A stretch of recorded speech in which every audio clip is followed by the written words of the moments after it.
Oi, tudo bem com vocês? Eu me chamo Dark Cinnamon, esse é a Zona da Arquinha e hoje eu trago com vocês um assunto muito pertinente. Desculpa vocês vão ouvir cachorro latindo, tá? É assim mesmo, som da natureza. Mas um assunto muito pertinente e que se entrelaça com tudo que eu venho falando aqui no canal, que tem a ver com a Caixa Econômica, né? Com a Caixa Econômica Federal e o Banco do Brasil, né? Os dois maiores bancos que a gente tem. O Banco do Brasil é a sociedade mista, né? A Caixa Econômica Federal, eu tenho certeza, agora eu não lembro, vou fazer a emenda, mas a Caixa Econômica Federal ela surgiu em 1861, né? Com Dom Pedro II. E o Banco do Brasil tem um histórico bem estranho também, por volta de 1853, né?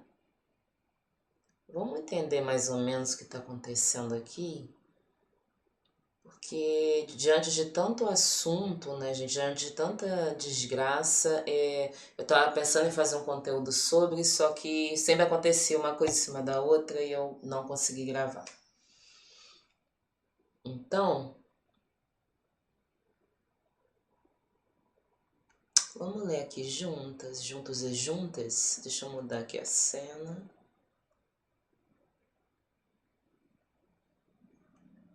Aqui fica melhor, né? Melhorou. Tudo bem. Que é o resultado da primeira pesquisa do Google, tá? Que diz, tanto a Caixa Econômica Federal quanto o Banco do Brasil tiveram ligações com a escravidão no Brasil do século XIX, embora de maneiras diferentes. E ambas as instituições estão atualmente sob investigação do Ministério Público Federal, para fins de memória histórica e possíveis reparações. Banco do Brasil. Participação no tráfico. Estudos históricos e investigações da MPF indicam que o Banco do Brasil teve participação direta no tráfico de pessoas escravizadas. Vamos tentar entender já já, tá?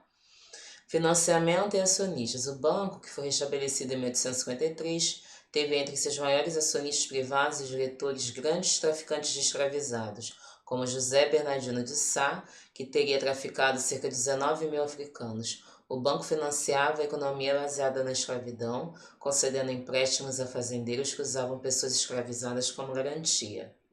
Reconhecimento e reparação. Em 2023, após a abertura de um inquérito pela MPF, o Banco do Brasil reconheceu sua ligação com o período escravagista e pediu perdão à população negra, embora ainda esteja em discussão a implementação de medidas concretas de reparação. E a Caixa Econômica Federal teve esse envolvimento, foi criada em 861 por Dom Pedro, né? O objetivo de incluir a população de baixa renda no sistema bancário, permitindo que até mesmo pessoas escravizadas, após a Lei do Ventre Livre de 1871, que regulamentou a prática, pudessem abrir cadernetas de poupança para juntar dinheiro e comprar suas próprias alforrias ou de familiares. Investigação atual, a MPF intimou a Caixa a prestar esclarecimentos sobre o destino desses valores após a abolição, já que muitos desses recursos podem não ter sido sacados ou foram perdidos. Perdido. E busca o inventário para uma possível restituição. Eu quero saber como vai ser feito isso. Aos descendentes e reparação histórica. A Caixa afirma possuir documentação sobre essas contas. É mesmo, é? Aí vamos aqui na Caixa. Primeira notícia aqui é do G1, de 29 de agosto desse ano. MPF intima a Caixa a explicar destino de poupanças de escravizados. Será que a gente assiste se a internet contribuir, né? Não esqueça de curtir, comentar e compartilhar enquanto o vídeo carrega. Mas eu vou lendo aqui por enquanto. Pela primeira vez, um banco brasileiro foi intimado a prestar esclarecimentos sobre o destino de poupanças abertas de pessoas escravizadas no século XIX. A determinação é do Ministério Público Federal, que deu prazo até 15 de setembro de 2025 para que a Caixa Econômica Federal informe quais medidas adota para organizar, catalogar e digitalizar seu acervo histórico sobre o tema. A medida foi motivada por representação do movimento Quilombo, Raça e Classe, que levou o caso ao MPF. Em reunião realizada em 15 de agosto, representantes da Caixa, do movimento social e a historiadora Kayla Greenberg, Unirio, Universidade de Pittsburgh, discutiram a retenção dos valores após a abolição e responsabilidade do Estado e das instituições financeiras na perpetuação do sistema escravista. Segundo o procurador da República, Júlio José Araújo Júnior, responsável pelo inquérito, a investigação busca esclarecer não apenas o destino dos recursos, mas também preservar a memória histórica do processo. A grande questão que se coloca e que tentamos apontar e discutir é onde estão essas poupanças, esses recursos e a eventual responsabilidade de quem deixou de repassá-los. E o acesso à informação por descendentes e por toda a população em relação a um fato tão relevante, afirmou. Identificar esse material por meio da pesquisa histórica e então entender o que pode ter acontecido com o destino dessas poupanças. O que será que aconteceu, hein, gente? Segundo Greenberg, a partir de 1871, com a Lei do Ventre Livre, sobretudo o Regulamento de 1872, pessoas escravizadas no Brasil passaram a ter possibilidade legal de abrir poupanças na Caixa. Na maioria dos casos, esses depósitos tinham como objetivo financiar a compra da própria liberdade de familiares, prática comum à época. O registro de poupanças em nome de pessoas escravizadas se tornou um aspecto singular da história brasileira, revelando tanto mecanismos de resistência quanto a complexidade das relações econômicas no período da escravidão. A pergunta que se faz hoje é: depois da abolição, o que aconteceu com essas poupanças? A gente sabe que algumas dessas pessoas escravizadas, até 1878, seus descendentes, conseguiram retirar o dinheiro. Mas também, duvido ter retirado dinheiro, gente. Mas também temos evidências hoje de que uma boa parte não conseguiu. Ah, jura! Jura! E que muitas dessas poupanças não foram tocadas, não foram mexidas por muito tempo. Elas rendiam 6% a cada 6 meses. Então, acho que é uma pergunta muito legítima que se faz. Eu quero saber que poupança é essa. Eu quero saber como é que eu faço. Porque já que não teve reforma agrária, eu quero a minha poupança. Ai, gente, eu tava na frente do texto, né? Desculpa, viu? Gente, eu quero a minha bagatela. Se rendia 6% a cada 6 meses. Esse dinheiro foi pra onde? Pra onde vocês acham que foi esse dinheirinho? É uma pergunta legítima, assim, de inocente. Pra onde vocês acham que foi esse dinheiro? O Brasil, ele é um país que ele foi fundado com a mão de obra escravagista que mamou nas tetas de uma mulher preta e que roubou a gente. Tudo foi roubado e usurpado da população preta e indígena, cara.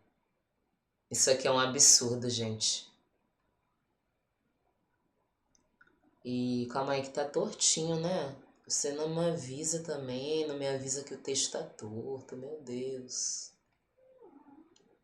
Calma aí, gente, tá tudo torto, que coisa horrível.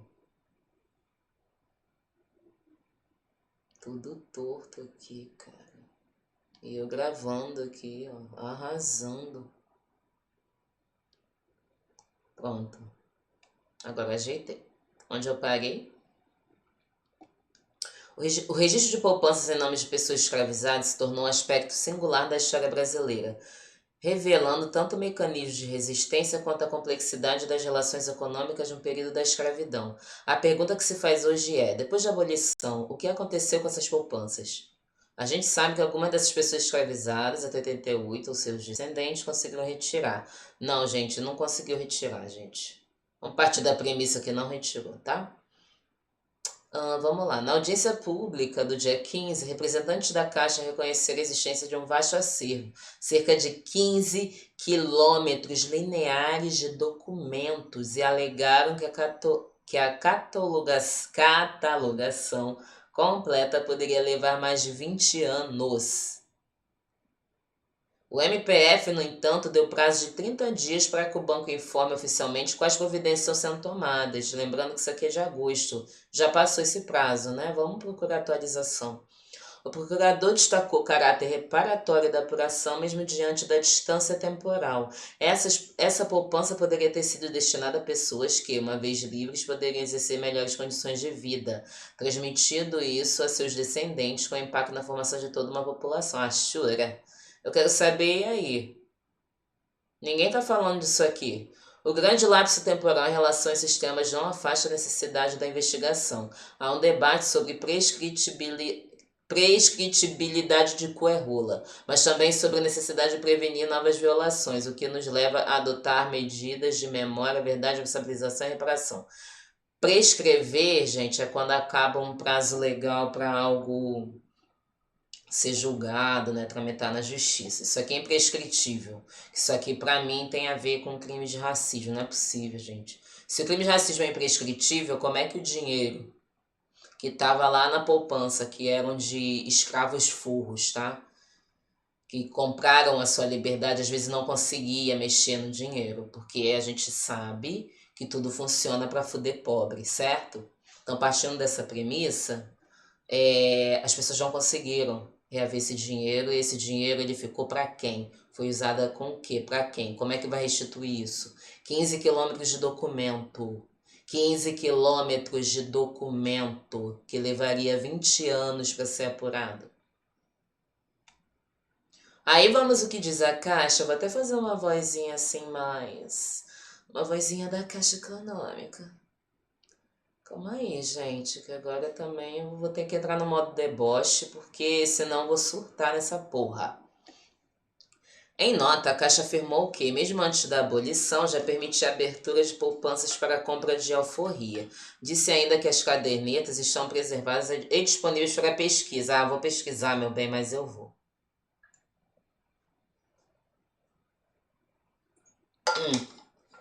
Caixa Econômica diz. Deixa eu fazer a caixa, eu vou até aumentar aqui. Ai, gente, olha, esse país, cara. Eu tô falando pra tu que tu tem que estudar a população, a formação da sociedade brasileira para tu entender alguma coisa. Olha só o que fala, ó. A Caixa esclarece que, desde a fundação do banco em 1861, a instituição tem um papel fundamental nas transformações sociais do país.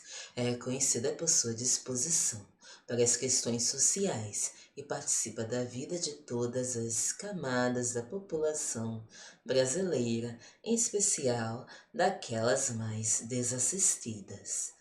Antes mesmo da Lei do Ventre Livre, em 1871, a Caixa já permitia a abertura de uma poupança para a compra da carta de alforria pelas pessoas escravizadas.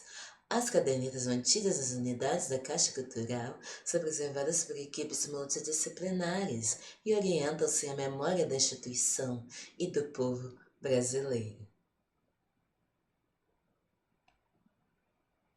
A documentação do acervo Caixa não identifica, em pesquisas feitas até o momento, alguma conta de escravizado que tenha sido sacada pelo seu senhor após a abolição. Alguns registros já pesquisados apontam que os titulares continuavam a movimentar as suas contas após a abolição, em 1888, como, por exemplo, a conta número 430, pertencente ao escravo Ismael, natural da província de Mato Grosso, que em janeiro de 1889 fez a retirada por saldo de valores de sua conta.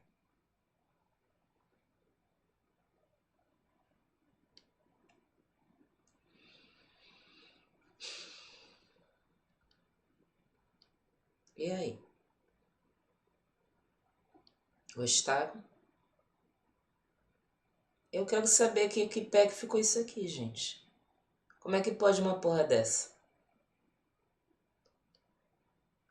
Isso foi, ó, 29 de agosto, já foi o prazo já. E não teve mais atualização. Vamos ver aqui do Banco do Brasil, né? BBC ou na agência? Vou ver a Agência Brasil.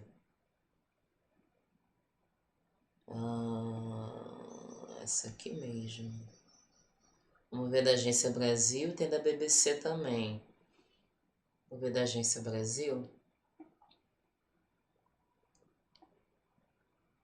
Banco do Brasil recebe estudo que mostra apoio do banco à escravidão. Banco do Brasil, número 1 do Brasil.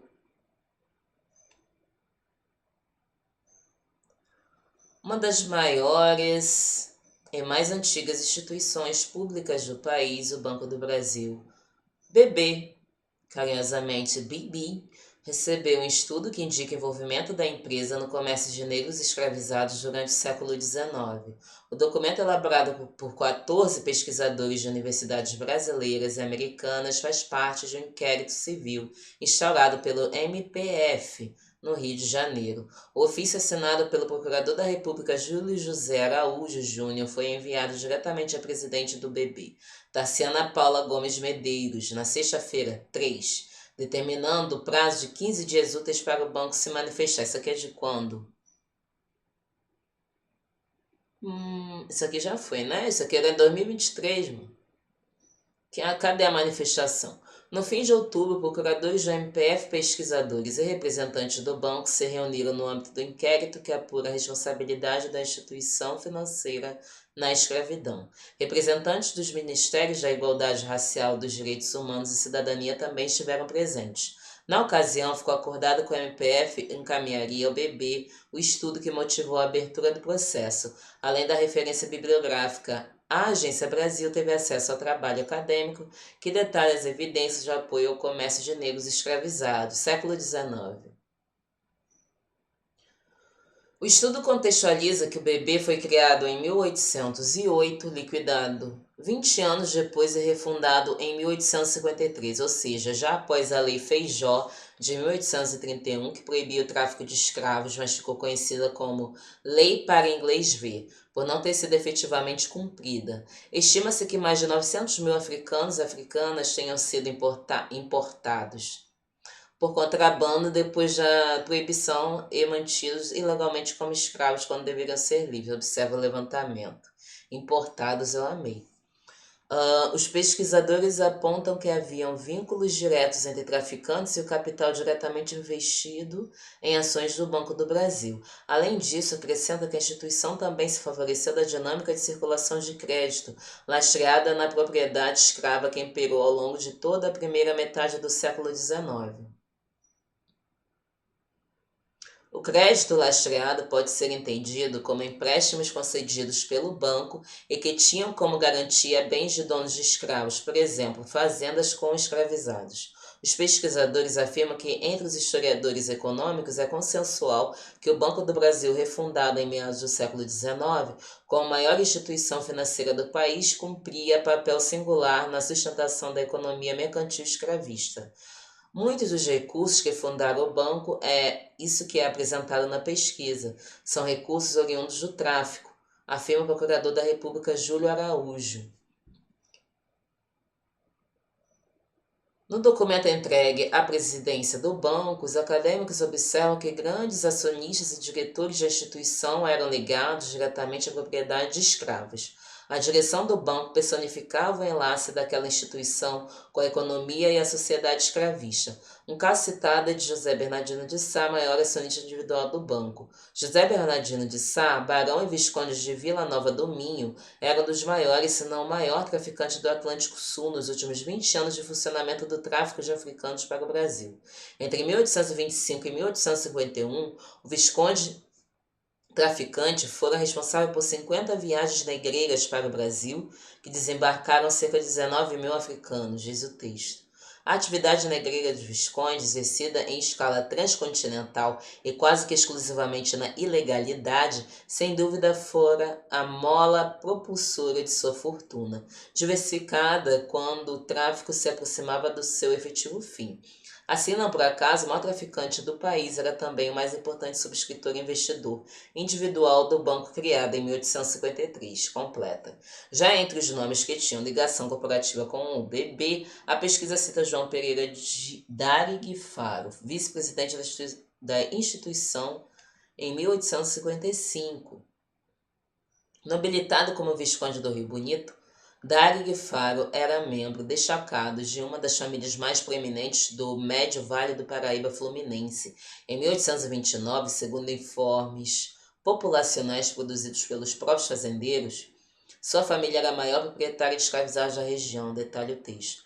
Outro apontado é o português João Henrique Ulrich, que ocupava a suplência da diretoria em 1853, tornando-se diretor no ano seguinte.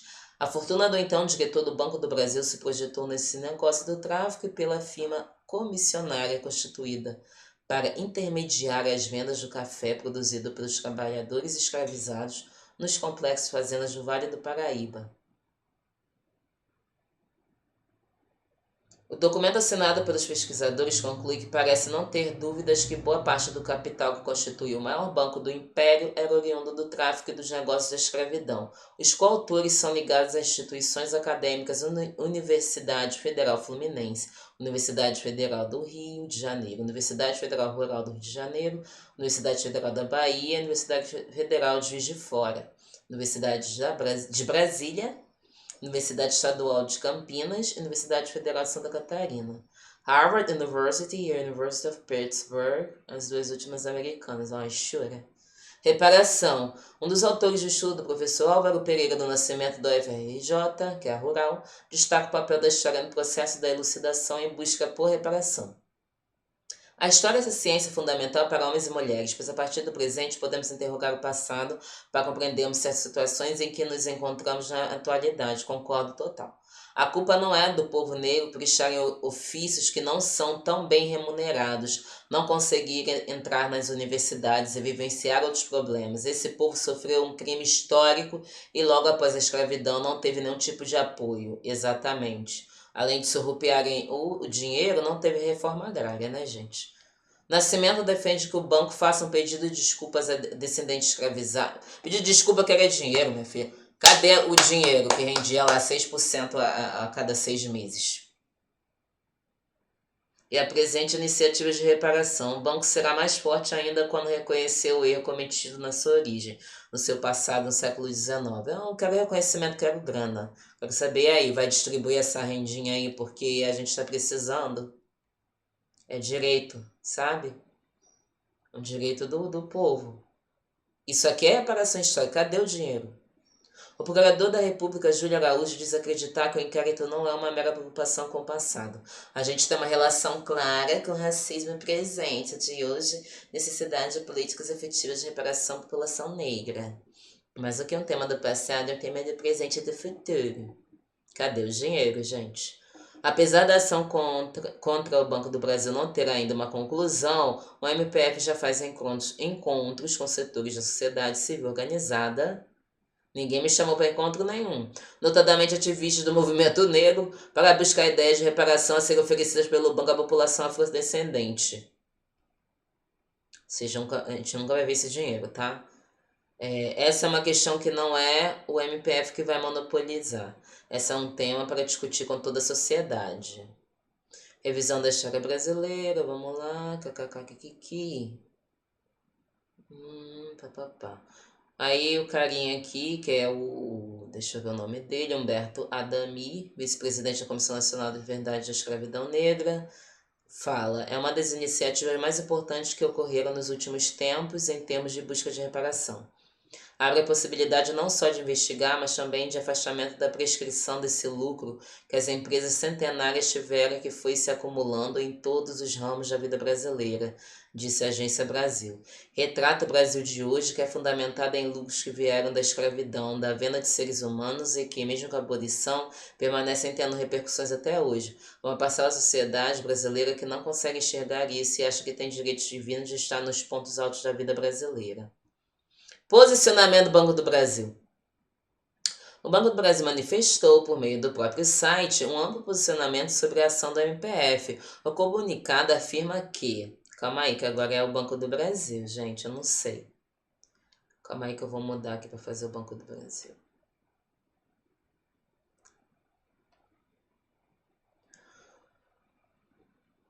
O bebê destaca com veemência que lamenta profundamente esse infeliz capítulo da história da humanidade e da nossa sociedade, com efeitos de um triste legado até os dias atuais. A escravização por centenas de anos causou danos irreversíveis às pessoas escravizadas à época e aos seus ascendentes. Portanto, é um momento da história que deve ser lembrado e discutido. A nota enfatiza ainda que o Banco do Brasil valoriza o trabalho de historiadores e mantém aberto ao público um arquivo histórico disponível para pesquisas.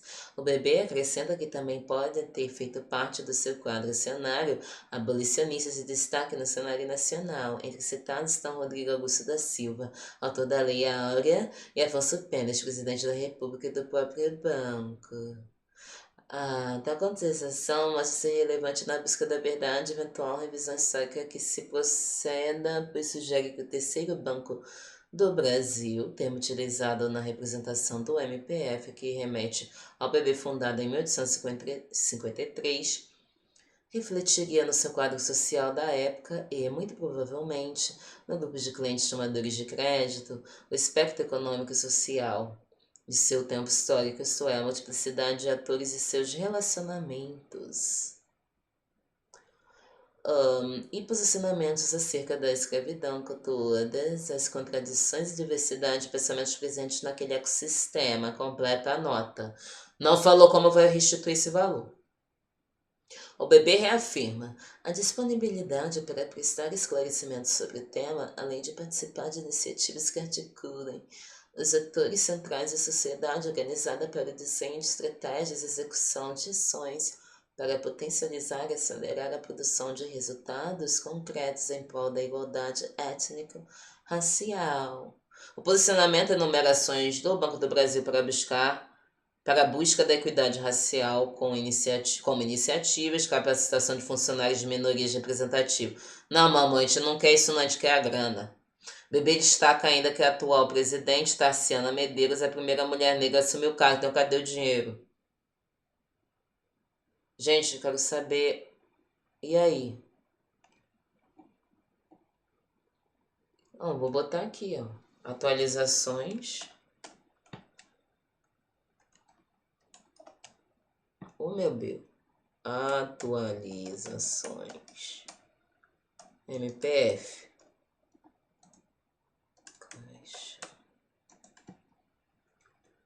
Meu cu. Caixa Econômica e BB.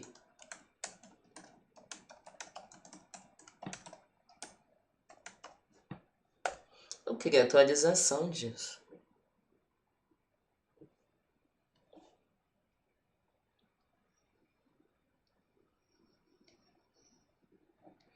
Tem atualização aqui, ó. Vamos ver o que o Google falou para nós.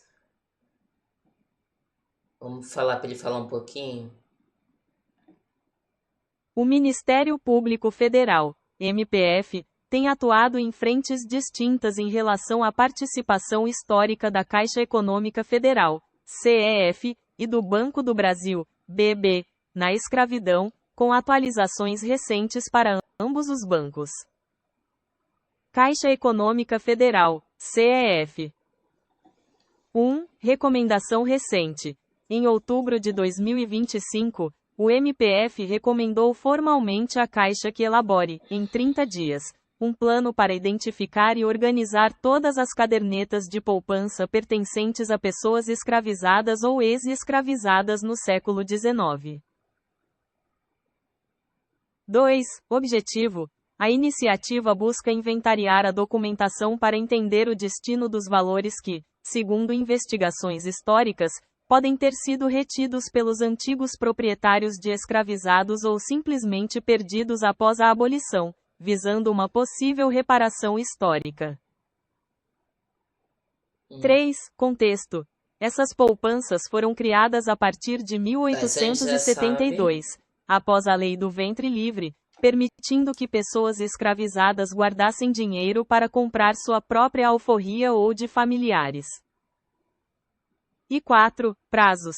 Além do plano em 30 dias, o MPF solicitou que o banco forneça, em até 6 meses, os registros das contas que comprovem o destino dos valores arrecadados. Banco do Brasil, BB. 1. Cobrança por reparação. O MPF tem reforçado a cobrança para que o Banco do Brasil apresente ações de reparação pela sua suposta participação no tráfico de pessoas escravizadas. 2. Inquérito e estudo. A atuação do MPF faz parte de um inquérito aberto em setembro de 2023, baseado em estudos de pesquisadores que apontaram ligações do BB e suas versões predecessoras com o comércio de africanos escravizados. 3. Resposta inicial do BB. Que não tem Após mais a abertura do atualização. inquérito, o BB divulgou uma carta aberta pedindo perdão pelo Perdão de cu é rola, entendeu? Perdão, você faz um rolinho, enfia no cu e sai voando com essa porra desse perdão. Perdão de cu é rola. Perdão, caralho. É assim que eu vou encerrar aqui esse vídeo. Curta, comenta e compartilha. E me siga para mais.